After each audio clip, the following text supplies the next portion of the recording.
In the previous podcast, we discussed tree risk mitigation and how arborists reduce risk through pruning, support systems, and management decisions. Today, we're going to focus on what happens when those risks become reality. Storms. Emergency response is a critical part of arboriculture, especially in urban environments where trees and people exist in close proximity.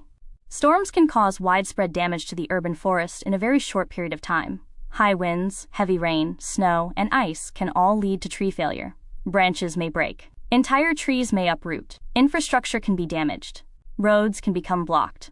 And public safety becomes the top priority. Let's start with the immediate response. After a storm, arborists are often part of emergency management teams. Their first responsibility is to assess hazards. This includes identifying trees or branches that pose an immediate threat.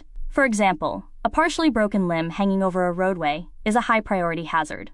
A tree that has fallen and is blocking access for emergency vehicles must be addressed quickly. The focus at this stage is not on long-term tree health. It is on safety and access. Now let's talk about prioritization. Not all damage can be addressed at once. Arborists must prioritize based on risk and impact. Critical infrastructure such as roads, hospitals, and utility corridors are addressed first.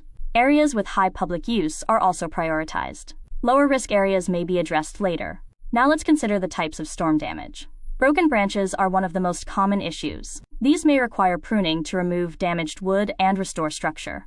Uprooted trees are another major concern. When a tree is uprooted, its root system is compromised. In most cases, these trees cannot be saved and must be removed. Stem failure is also common. This occurs when the trunk breaks or splits. Depending on the severity, the tree may be removed or stabilized. Now let's talk about post-storm assessment. Once immediate hazards are addressed, arborists evaluate the remaining trees. Some trees may have hidden damage. For example, root systems may be partially compromised, even if the tree is still standing. Cracks or internal damage may not be immediately visible. These trees require careful inspection. Now let's consider recovery. After a storm, arborists may perform corrective pruning to improve structure. This helps the tree recover and reduces future risk.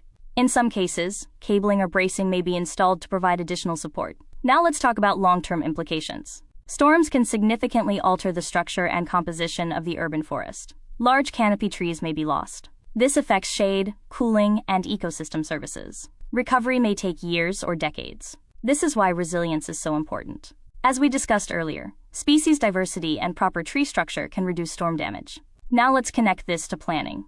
Urban forestry programs often develop emergency response plans. These plans outline roles, priorities, and procedures for storm events. Having a plan in place improves response efficiency and safety. For the ISA Urban Forest Professional Exam, focus on emergency response principles. You should understand how arborists prioritize work after a storm, the types of storm damage when trees can be salvaged versus removed, and the importance of post-storm inspection.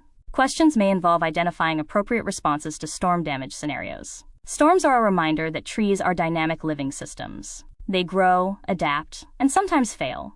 How arborists respond to these events shapes the future of the urban forest.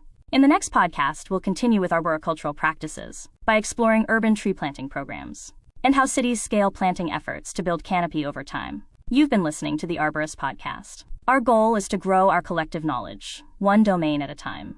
If you enjoyed the podcast, please like, share, and subscribe to help us keep this momentum. Until next time, let's keep growing this community together.